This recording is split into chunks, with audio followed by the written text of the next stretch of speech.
We've been living in a false sense of security. I know I got to pay taxes, but you know what? I'll do it on that next deal. So all that money from that one deal's gone. And then the problem is something else always has to be paid. It's like, okay, I got to pay this, I got to pay that, I got to pay this. They will call me saying, I don't know how I owe $100,000. A few years ago, this was only like $30,000. Again, it compounds. When COVID happened, Congress mandated that the IRS stop all collections. So a lot of people had this false sense of security. Oh, the IRS forgot about me. And unfortunately, they didn't do that. And literally just over 7 months ago, the IRS said, okay, it's all over. We're back to normal. We want our money. When you're in that tunnel, and whether it's a $10,000 debt or $1 million debt, you get this sense of there's no hope. And unfortunately, for a lot of people, they think that they can hide from it and it's going to go away. And the problem is the government has a memory that does not go away.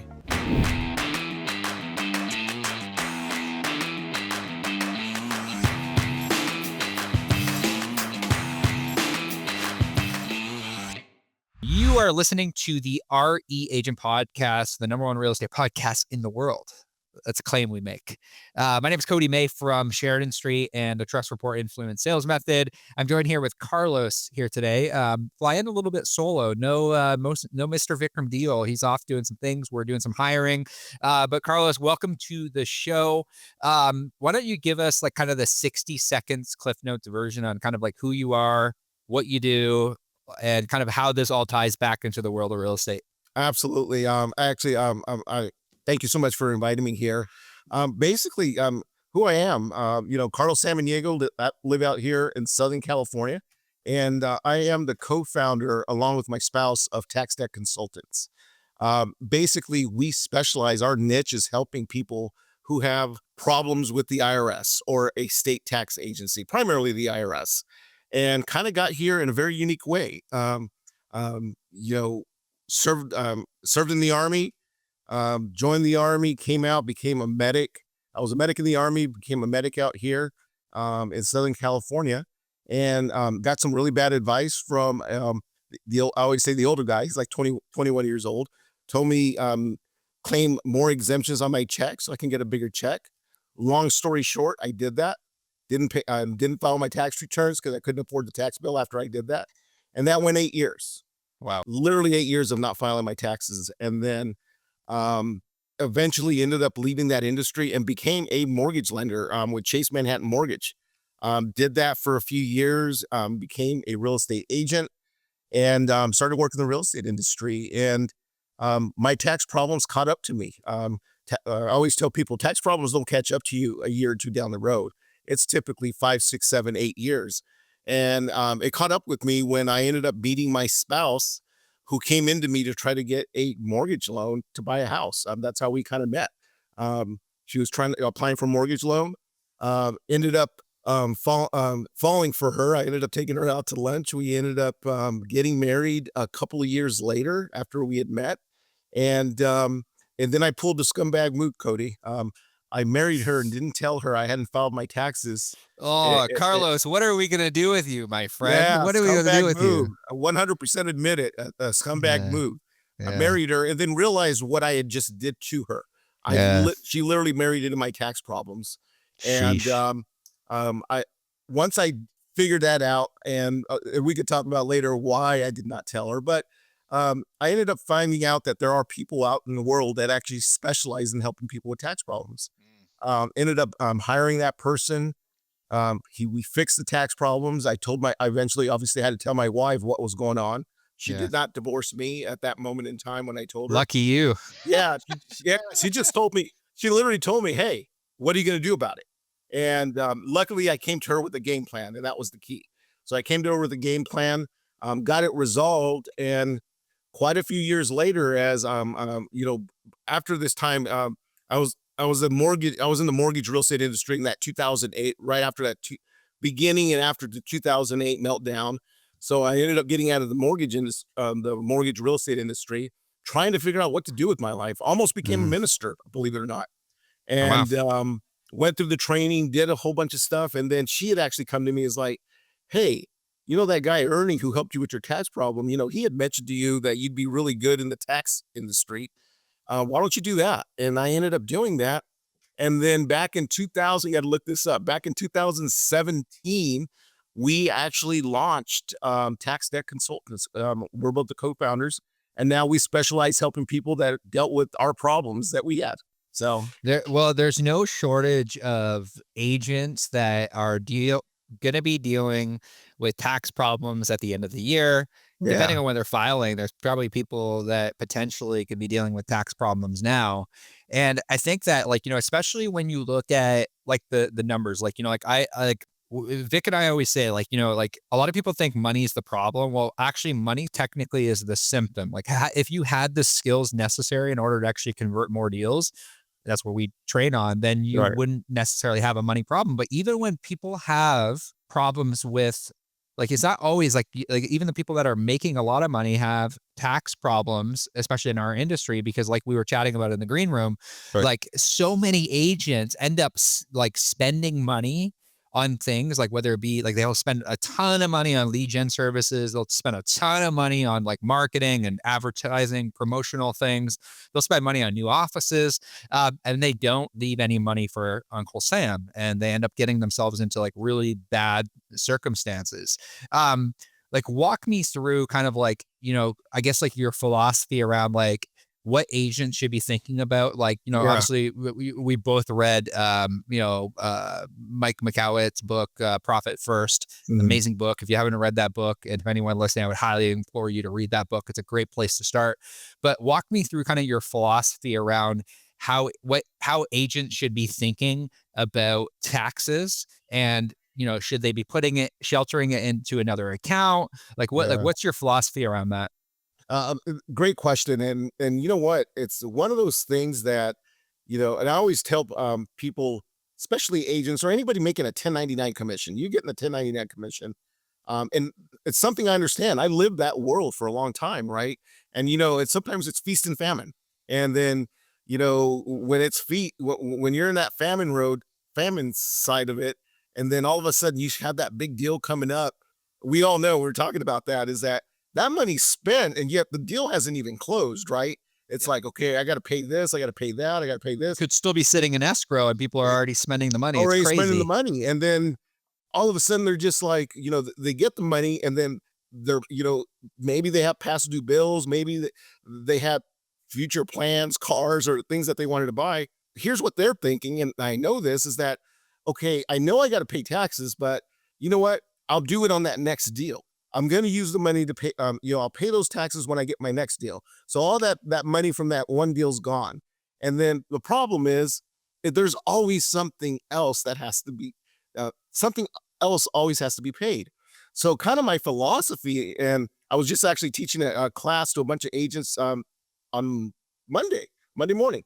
And I told them the way you prevent that is that, what the IRS says is that you need to pay us quarterly. They're quarterly taxes you're supposed to be paying. File your installments, 100%. It's those quarterly payments. I say that's too dangerous. And I had one agent specifically said, Carlos, I took your advice when I met with you a couple of years ago, and I had that separate account, and I'd take my 20% and stick it over there. And he goes, I was doing great for about 2 years. And then one day an emergency popped up, and I saw that money there, and I pulled that money out.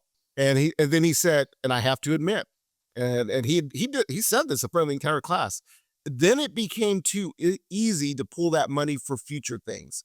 Totally. Oh, I need it. If you're going to go out to a dinner, or there's a concert coming up. And then next thing you know, you're kind of draining that money. You're draining the reserves. It's crazy. It's crazy to me how many, like I've chatted with so many agents, like, and 2024 was a really tough year for a lot of agents. Like, 71% of agents didn't sell a home in 2024. Wow. And it, to me, it's super fascinating because like that debt, like they're going to pay taxes on the, the active income they made the last year. And it wasn't a lot, but they again, people are, try to keep up with the Joneses.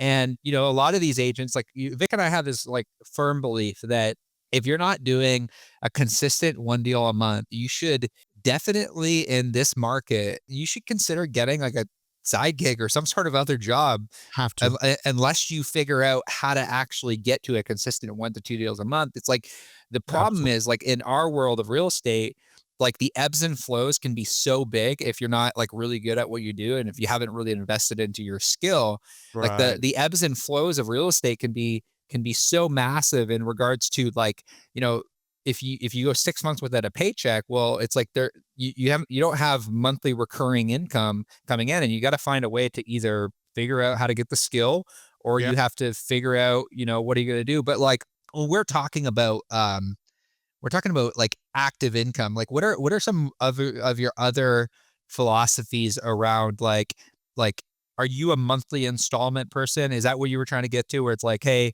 you should be paying monthly? Basically, what I'm telling people now, I've been telling people for a few years, when you get that commission check, you immediately cut your 20% and Yeah, send it directly to the IRS.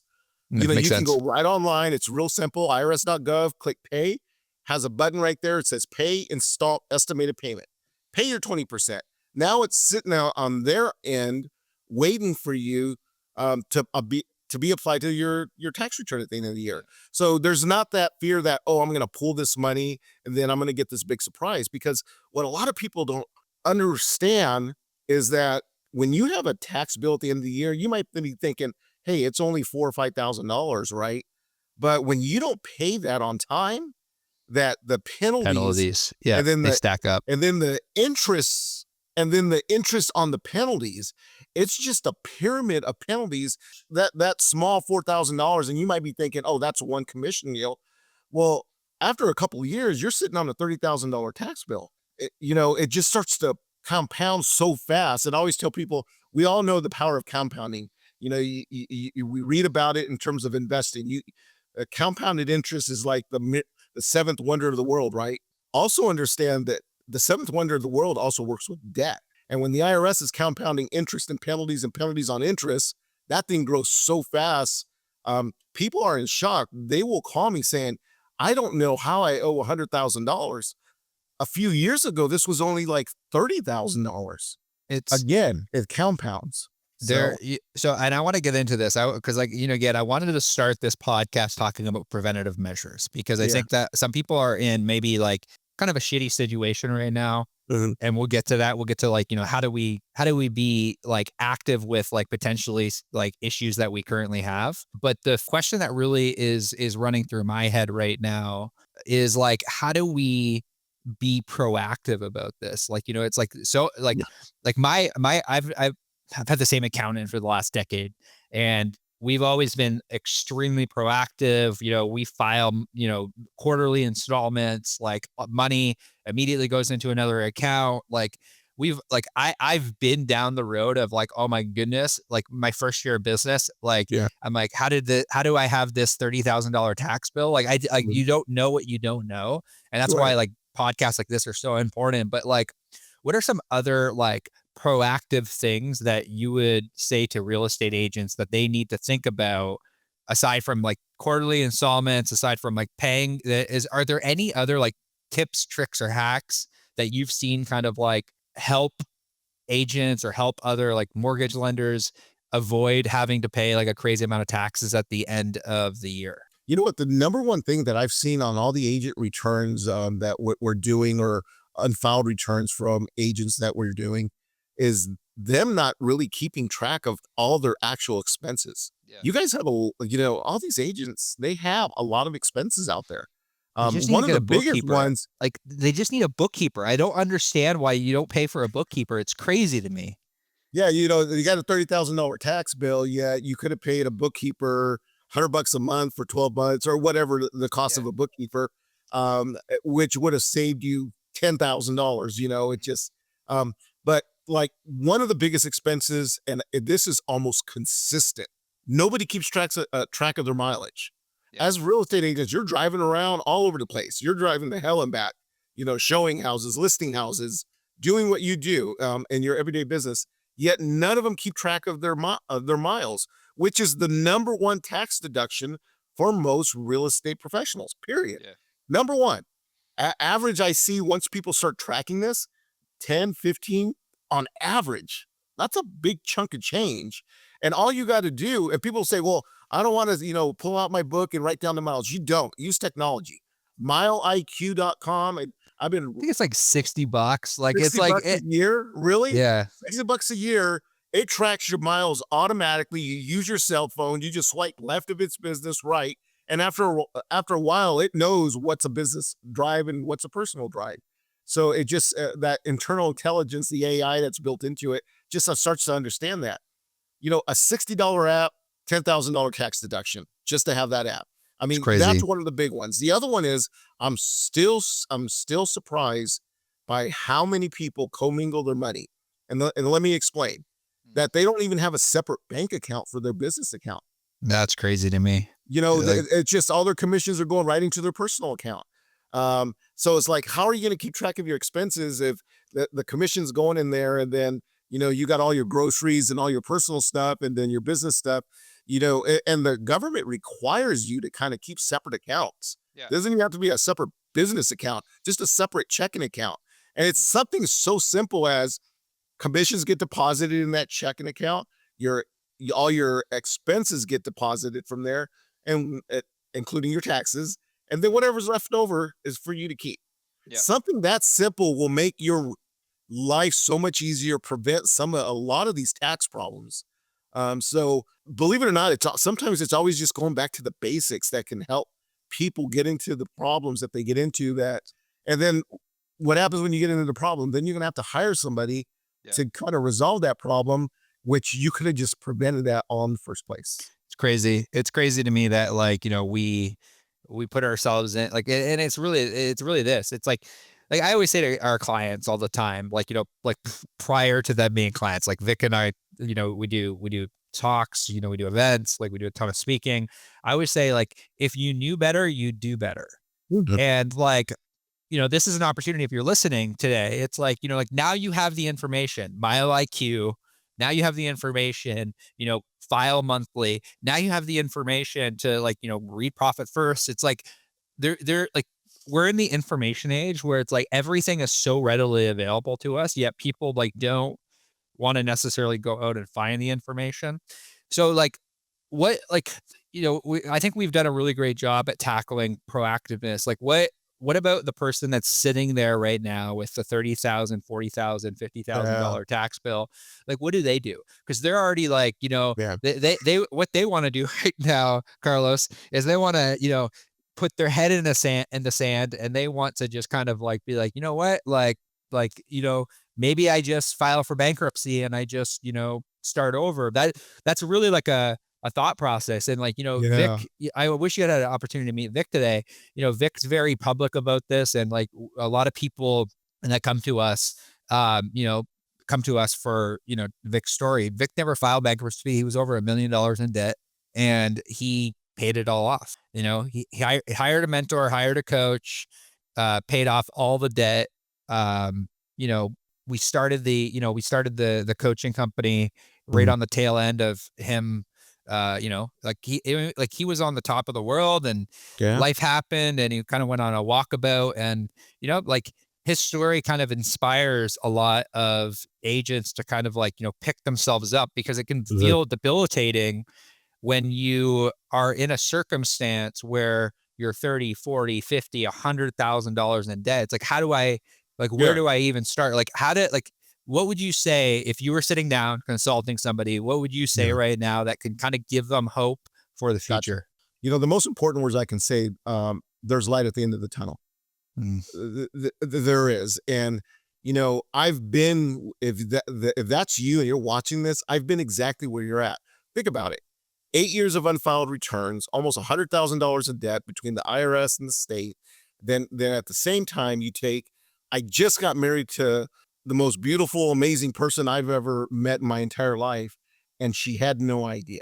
And the problem is that when you're in that tunnel, and whether it's a $10,000 debt or $1 million debt, you get this sense of there's no hope. And yeah. unfortunately, for a lot of people, um, they they literally put their head in. You just said it perfectly. They think that they can hide from it and it's going to go away. And the problem is the government has a memory that does not go away. Yeah. And Totally. a lot of people, we've been living in a false sense of security for the last 4.5, 5 years. Yeah. Let me explain. When COVID happened, when that happened, The government actually mandated that Congress mandated that the IRS stop all collection because we're dealing with a pandemic. We don't want to be going after them while we're dealing with this health crisis and then also going after them financially. So they effectively stopped all collections. They stopped all the automated letters. They stopped reaching out to people. In fact, some installment agreements just got canceled because they didn't want people to have to deal with that financial burden. So a lot of people had this false sense of security. Oh, the IRS forgot about me, or they must have forgave the debt. And unfortunately, they didn't do that. And literally just over 7 months ago, it's almost going to be a year now, the IRS said, okay, it's all over. We're back to normal. We want our money. And Yeah, all of these course. automated collection letters, literally, Cody, almost on a weekly basis, we're getting 3 to 8 inches of IRS mail from the clients that have hired us, because we get copies of everything, of collection letters basically saying, we want our money. And if you don't pay, this is a final notice of levy. We're coming after you. Or the people who hadn't filed tax returns. I mentioned earlier, there are swarms of those people. A lot of people, especially a lot of entrepreneurs, small business, just didn't file. And you think that the IRS forgot or doesn't know you're not filing, not realizing they get a copy of every 1099 check, every W-2, every brokerage statement. Yeah. Hell, they're even getting cryptocurrency companies forcing them to report your transactions to them. So they know everything that's happening. And then here's what you got to do. Now, I just told you kind of where the problem started. Here's what you do. You can no longer wait. Right now, if this is you in that situation, you have to do something about it because the IRS is going to find you. And it doesn't matter if you're in Taiwan, which I just helped a client dealing with a tax problem that was like 10 years old. And he just reached out to me that they levied a bank account that he happened to have up in the San Francisco area. So it doesn't matter if you're trying to leave. I have people actually, Cody, you're like, well, California taxes are coming after me. I'm moving to Texas. They're going to find you. Doesn't matter. We live in an electronic age where everything is traceable. That social security number is traceable no matter where you go in the world now.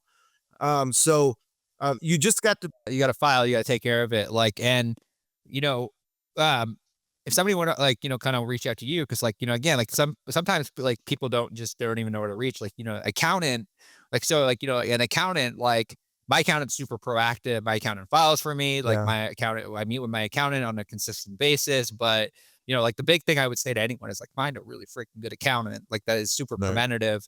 But it's fascinating to me that, agents And don't pay the you money. said it perfectly.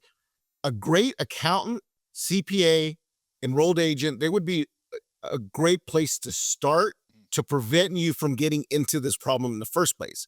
The Totally. problem is once you're once you got the problem, once you got the big tax bill, the unfiled tax returns, you want to reach out to somebody. There's only 3 people in the country, in the world, that are allowed to legally represent you before the IRS.